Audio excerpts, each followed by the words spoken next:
समोर 15 ऑगस्टचे भाषण घेऊन येत आहे. तर एकत्र माझ्यासोबत म्हणा, भारत माता की, भारत माता की. मैं उस देश की नागरिक हूँ जिसके होठों में गंगा और हाथों में तिरंगा है. वो देश कभी सत्यम शिवम सुंदरम, कभी वंदे मातरम, तो कभी पंजाब सिंध गुजरात मराठा द्रविड़ उत्कल बंगाल है. मैं उस देश की नागरिक हूँ जो हर ठुकराए हुए की शरण स्थली बन जाता है और 7 समंदर पार परदेशों को भी अपने ब्रदर एंड सिस्टर कह के बुलाता है. यह प्रेम की पूज्य भूमि को भारतवर्ष कहलाता है, भारतवर्ष कहलाता है. उतुंग आमची उत्तर सीमा सुंदर पूर्व पश्चिम समुद्र, उतुंग आमची उत्तर सीमा सुंदर पूर्व पश्चिम समुद्र. अशा आमच्या प्रिय भारताचा स्वातंत्र्य दिन हा पवित्र, स्वातंत्र्य दिन हा पवित्र.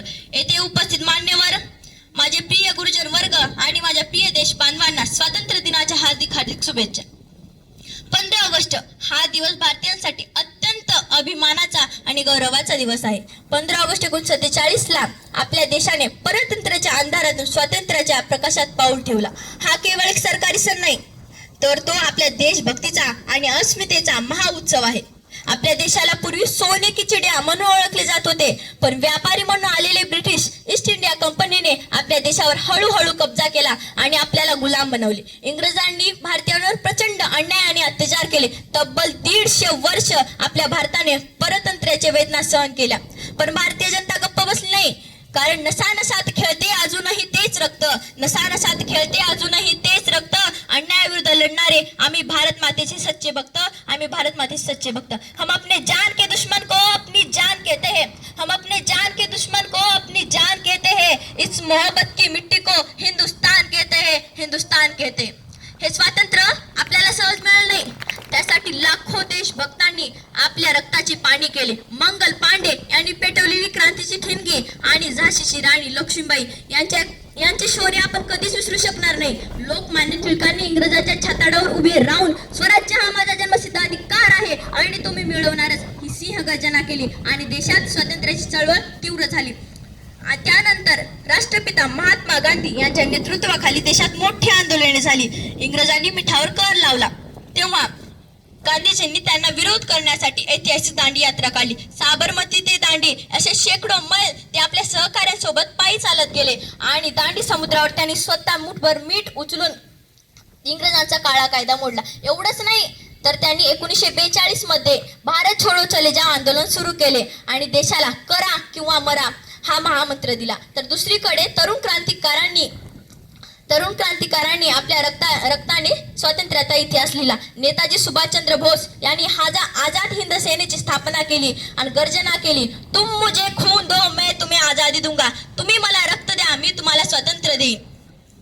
भगतसिंग, सुखदेव, राजगुरू यांसारख्या तरुण वीरांनी इन्कलाब जिंदाबाद, इन्कलाब जिंदाबाद घोषणा देत हसत हसत फासावर जाणे पसंत केले. त्यांच्या याच बलिदानासाठी म्हणावेसे वाटते, फासावरती चढले वीर हसत हसत देशासाठी, फासावरती चढले वीर हसत हसत देशासाठी, रक्ताचे पाणी केले ज्यांनी आपल्या स्वतंत्र ज्योतीसाठी, आपल्या स्वतंत्र ज्योतीसाठी. या सर्व क्रांतिकारांच्या अखंड त्यागामुळे अखेर 15 ऑगस्ट 1947च्या मध्यरात्री देशाच्या स्वातंत्र्याचा सूर्य उगवला. आणि हे सगळं कोणामुळे झालं, तर हे सगळे क्रांतिकारांमुळे, देशभक्तांमुळे आणि जनतेमुळे झालं. आजादी भावनाओं में नहीं सिस्टम में उतर गई, आजादी भावनाओं में नहीं सिस्टम में उतर गई, जनता जनता नहीं रही वो शक्ती बन गई, जनता जनता नहीं रही वो शक्ती बन गई. आपल्या देशाची शान असलेला तिरंगा नभात फडकवला गेला आणि त्या तिरंगातील 3 रंग आपल्याला खूप मोठा संदेश देतात. वरचा केशरी रंग शौर्य आणि त्यागाचे प्रतीक आहे, मधला पांढरा रंग शांतता आणि सत्याचा मार्ग दाखवतो, तर खालचा रंग हिरवा रंग तर आपल्या देशाची समृद्धी आणि प्रगती दर्शवतो. आणि हा अशोक चक्र हे आपल्याला खूप मोठा संदेश देतो, आपल्याला सतत पुढे जाण्याची प्रेरणा देते. शासकीय कार्यालयामध्ये, शाळांमध्ये आजही तितक्याच अभिमानाने हा तिरंगा फडकवला जातो. मित्रांनो, आपण जेव्हा तिरंग्याला पाहतो तेव्हा आपले ऊर अभिमानाने भरून येते. विजयाची ही गुढी उभारू नभी फडकवू हा तिरंगा, विजयाची ही गुढी उभारू नभी फडकवू हा तिरंगा, देशभक्तीच्या सागरात अन वाहू दे सुखाची गंगा, अन वाहू दे सुखाची गंगा. शाळेतील मुले उत्साहाने विविध देशभक्तीवर सांस्कृतिक कार्यक्रमामध्ये भाग घेतात. हा दिवस आपल्याला आठवण करून देतो की आपण किती नशीबवान आहोत जे एका स्वतंत्र देशामध्ये श्वास घेत आहोत. आपण इथे चांगली झोप घेत आहोत, चांगली राहत आहोत, ते कोणामुळे, तर त्या देशाच्या सीमेवरील सैनिकांमुळे. त्या सैनिकांसाठी काहीतरी मला म्हणावेसे वाटते. बाज है वो पंख फैला कर चलता है, वो पंख फैलाकर चलता है, नजरों को दो कदम बढ़ा के चलता है। स्वाभिमान भी वो अंगार है जैसे भारत माँ का श्रृंगार है। स्वाभिमान भी वो अंगार है जैसे भारत माँ का श्रृंगार है। ऊंची है नजरें और ऊंची है गर्दन, तभी तो ये जनाब भारत जिंदाबाद है, भारत जिंदाबाद है। स्वातंत्र्य मिळाल्यापासून आजपर्यंत आपल्या भारताने विज्ञान, तंत्रज्ञान, क्रीडा, अंतराळ क्षेत्रात आपले नाव कोरले आहे। परंतु गरिबी, भ्रष्टाचार, प्रदूषण आणि बेरोजगारी ही समस्या, या समस्यांना आपल्याला लढावं लागत आहे। आपल्या देशाच्या सीमेवरील आपले सैनिक आपल्या प्राणांची बाजी लावून आपले रक्षण करीत आहे। त्यांच्या रक्षणाला सलाम करत आपण बी एक नागरिक आहोत ना, मग आपलीही काही कर्तव्य आहेत। देश आमचा देवन, आम्ही त्याची पुजारी। देश आमचा देवन, आम्ही त्याची पुजारी। भारत भूमीच्या रक्षणाची आज आमची ही जबाबदारी। पण आपल्याला वाटतं की आपण कोणती देशभक्ती करावी, कशामधून करावी, कुठून सुरुवात करावी। आपण कचरा न फेकणे, कायद्याचे पालन करणे, झाडे लावणे, कोणी झाडे लावली असली तर त्याची पानं न तोडणे आणि पाण्याचा वापर चांगला करणे, या छोट्या छोट्या गोष्टीमधून आपण खरी देशभक्ती दाखवू शकतो।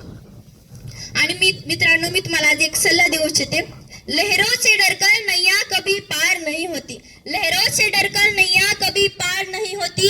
कोशिश करने वालों की कभी हार नहीं होती, कोशिश करने वालों की कभी हार नहीं होती। आपल्या जीवनात खूप अपयश येतं, खूप अपयश येतं, पण त्या अपयशाला बघून आपण मेहनत आपली कधीच थांबवायची नाही, मेहनत करत राहायची। एक ना एक दिवस आपल्याला यश मिळाल्याशिवाय राहणार नाही।